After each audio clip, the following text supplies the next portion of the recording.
That's called pain. That's not called, oh, I tweaked it. Shit. That's called, damn, I felt something that I definitely did not like. Pain. That's the only word that really fits what went down in Boston last night. You could taste it in the crowd, see it in the game-long grimace on Caitlin Clark's face, and hear it in the stunned hush that fell over TD Garden when the rookie sensation finally dropped her head against the basket stanchion and clutched the inside of her right thigh.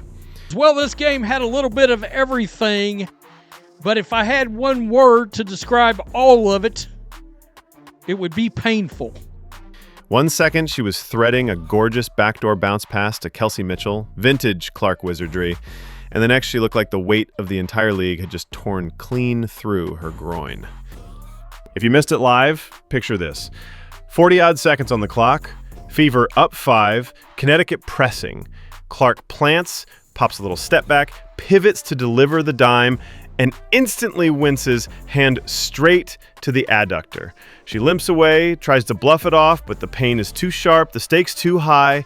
By the time she reaches the bench, the towel is over her head, shoulders quaking, tears, not frustration tears, real, something seriously wrong tears.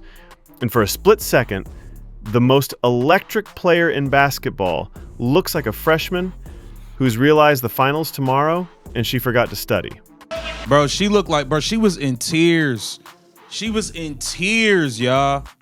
Like, in tears. Like, it's like she knows that this is a real serious thing, man. This sucks. This sucks. Had been dealing. She's in tears, bro. She's crying. Groin injury. Now let's backpedal, because this isn't an isolated twinge. It's the latest chapter in what's starting to feel like a season-long game of medical whack-a-mole. First came the preseason quad tweak. They rushed her back for the Iowa exhibition because, well, Iowa. Then the left groin strain that parked her for 5 games in June. Then minutes restrictions, hot and cold rotations, start-stop rhythms that would drive any shooter into a slump. And now, after just 5 appearances back, the other groin taps out. That's called overcompensation, folks, and every athletic trainer on planet Earth will tell you it's as predictable as sunrise if you don't give soft tissue the downtime it needs. What the hell did you guys do with Caitlin Clark? Make up your mind. Play her or don't play her. She's healthy or she's not healthy. She's ready or she's not ready to go. Clearly she's not ready to go. And if it's a different groin, right? If it was one groin and now it's her other groin, well, overcompensation is a real thing, folks. Let's be blunt. Stephanie White's seat just got hotter than a mid-July sidewalk in Indy. The Fever head coach has yanked Clark in and out of games like a yo-yo. Sometimes right after she finally buries a shot she's been hunting for a quarter. Shooters live on rhythm. Groins, hamstrings, calves, anything in the kinetic chain live on warmth. Sit a player every 3 minutes and you're basically spray painting "please re-injure me" on their hips. White keeps insisting there's a plan. Fans keep wondering if that plan was scribbled on a cocktail napkin somewhere over Ohio airspace. Stephanie White, congratulations. Amber Cox, way to go. Kelly Krauskopf, you did it, girl. You really did it. These 3 individuals, whether it's coaching malpractice, GM malpractice, somebody who's never gotten injured ever in their career, here comes all these, oh, we got a new coaching staff, we got a new training staff, we got this person and that person, an expert here and an expert there, saying this, saying that. Next thing you know, these people have managed to turn Caitlin Clark into a player who now gets injured. Meanwhile, General Manager Kelly Krauskopf and Chief Business Officer Amber Cox have been walking the tightrope between caution and commerce. Clark moves merchandise, sells out arenas in enemy territory, drags national ratings to historic highs. Every minute she's in street clothes is a minute of lost buzz, and a minute of breathing room for the Liberty's ticket office, the Sun's defenders, and the critics who still cling to the myth that her game won't translate. It's a brutal calculus, and so far the ledger looks ugly. 2 5-game absences, a stat line crater from 3, 1 for 32 on the road before last night's lone make, and now the possibility that she misses the marquee weekend she was born to headline. I got to tell you, I can't see her playing tomorrow. I cannot imagine her playing in doing the 3-point contest or being in the All-Star game now. Barring a medical miracle, and groin strains are the opposite of miraculous, Clark will almost certainly sit out tonight's showdown with New York.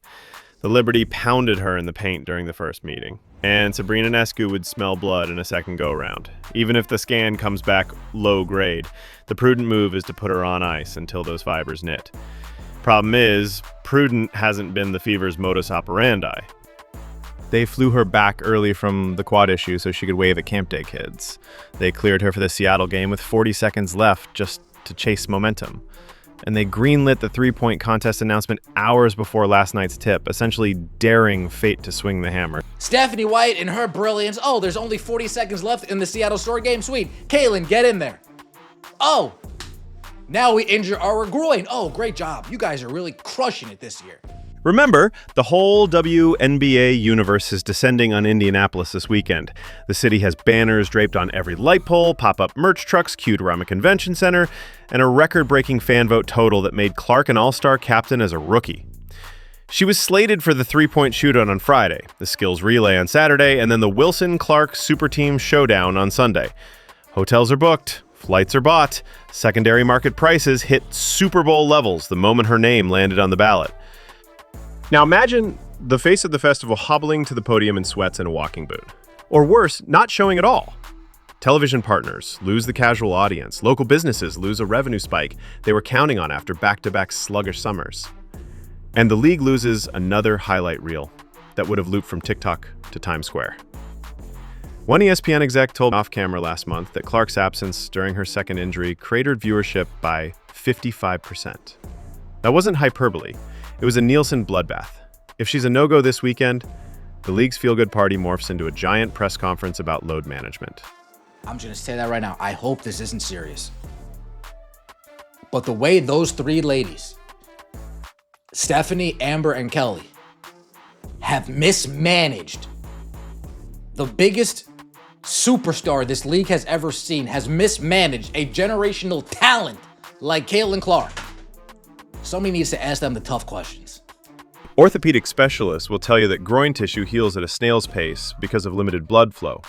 One regenerative medicine doc says even 2 weeks of straight rest is often optimistic marketing. Stem cell injections, platelet-rich plasma, underwater treadmills, pick your buzzword, they can all help, but what helps the most is time. And time is exactly what the Fever have refused to give her. She logged just 5 games between strains. That's like patching potholes during a hailstorm and expecting the asphalt to set. And then Stephanie White gets asked about it. Stephanie White on Caitlin Clark. No update. Just felt a little something in her groin, so we'll get it evaluated and see what happens from there. Stephanie White, you are a liar. Let's not gloss over the human element. Clark thrives on the crowd, the chaos, the heat of the moment. She signs every autograph, takes every selfie, shoulders the promotional weight of half the league, and loves it.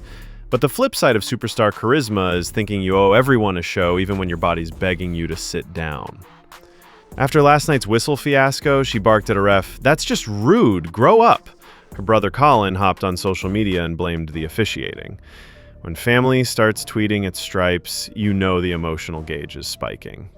What's worse than the injury is the refs, dog. Like, the refs are terrible. Y'all play a part in these injuries. Y'all play a part in all of these injuries. Y'all don't call nothing. Y'all don't call nothing, bro. Like, what are we talking about? All of y'all should be fired. Add in a sports psychologist chirping in her ear, nutritionists tweaking macros, and a training staff juggling public expectations with private medical data. And you've got a 23-year-old who barely has room to breathe, much less rehab. Michael Jordan missed most of his sophomore season with a broken foot. Steph Curry spent 3 years as an ankle sprain cautionary tale before the Warriors finally shelved him long enough to strengthen the ligaments. Sometimes, superheroes need the cape folded in a drawer for a while. Body check. Look at this. Sophie Cunningham dropped. Loving that face. She just gets body checked out of bounds. No calls. None. Like, what are y'all, like, where do y'all find these bums at? Like, what? Clark on that possession. Just gets elbow to the face. No calls. None. Like, are these like Stevie Wonder could see these fouls, man? Look at this. Definitely some jockeying for He position. got punched in the face. Punched in the face. Like Kathy Engelberg. You idiot. Can you not see what's going on? Fans want a villain, and Stephanie White's rotation roulette makes an easy target. But the chain of command is longer. Ownership wants packed seats, marketing wants highlight clips, broadcast wants ratings. The W's new private equity investors want quarterly growth. Somewhere in there is a medical department recommending rest, and every layer up the ladder shaves another day off that timeline. That's systemic, not personal. Fixing it will take a league-wide mindset shift. The product is the players, not the posters. You don't leave a Ferrari in fifth gear with the check engine light on. Let her actually recover from whatever injury it is, whether it's the quad that still hasn't healed because you fools have rushed her back and it hasn't even been able to heal yet, whether it's her groin because you fools rushed her back, it hasn't been able to heal yet. Whatever injury Stephanie White wants to lie to us and say it is, just rest her from it. So what now? Shut her down at least through the Olympic break. The calendar hands Indiana a gift. After All-Star Weekend, there's a 2-week hiatus. If she skips the Liberty game, withdraws from the weekend festivities, and uses the layoff, you're roughly 4 weeks from last night's strain to her next meaningful minute. That's the low end of reasonable for a mild groin pull. Pick a rotation and stick to it. Either she's on a minutes cap or she's not. Either she starts at point guard or she sits. Stop the musical chairs that turn every dead ball into a cold muscle recipe for disaster. Hand the offense to Aaliyah Boston for a month. Indiana drafted a generational post for a reason. Let the system run through her elbow touches and inside-out reads. It lowers Clark's usage when she returns and forces the rest of the roster to create without her. Lobby the league for consistency in officiating. Physical defense is part of basketball, but head hunts and hip punts masquerading as toughness are negligence. If the refs swallow the whistle, stars get hurt, ratings dip, and everybody loses. In fact, if Stephanie White keeps doing this to Caitlin Clark, she's going to ask for a trade eventually. There's no way around it. You can tell she's unhappy. It's not, whatever it is Stephanie White is doing is not working. Assuming last night isn't season ending, and there's zero indication it is, we're still staring at a rookie year that's starting to mirror early career Rose, early career Kyrie, early career Zion, brilliant bursts interrupted by rehab stints. The difference is that Clark's injuries aren't catastrophic tears, they're cumulative tweaks. Those are preventable with rest and smart workload management. The Fever owe it to themselves, and to a league riding her rocket fuel, to pump the brakes now so they aren't slamming them later when it really counts. The Fever did win, 85-77. Natasha Howard double-doubled, Kelsey Mitchell dropped 20, and the bench actually held a lead. But none of that mattered in the post-game tunnel. Reporters didn't ask about the playoff picture. They asked whether Clark could tie her own shoes without wincing.